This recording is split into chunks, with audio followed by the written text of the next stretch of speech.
Yesterday it was raining, and now it is freezing cold again.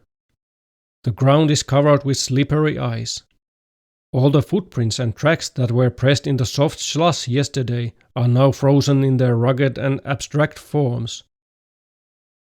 While walking to work, the mind rages about myriad things, but suddenly a single, out-of-context thought appears seemingly out of nowhere.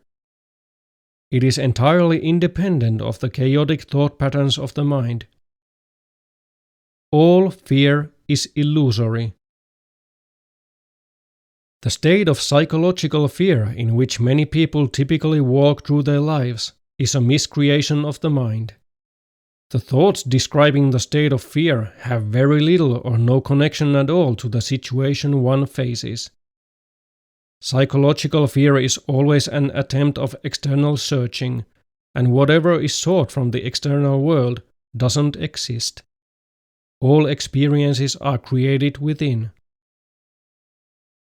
Fear is a state of mind where one strives to grasp and hold on to a mental position interpreted as the identity. In other words, psychological fear is always some form of fear of death. It doesn't mean physical death in every situation, but the destruction of the current pattern of thoughts and beliefs that one is identified with. The false identity always seeks to remain as it is, and if its continuity is threatened in any way, it expresses itself in fearful thoughts and emotions.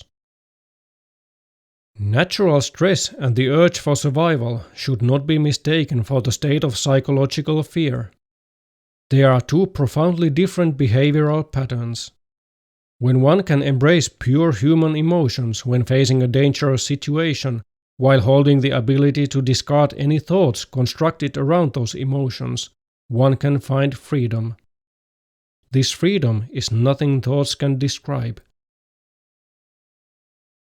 Fear is an expression of compulsive thinking, and emotions are the embodiment of unconditional love. In the silence of the mind and the stillness of simply being, fear and love are in plain sight. One can eventually see that fear is a state of mind which points to something that doesn't exist. All fear is illusory.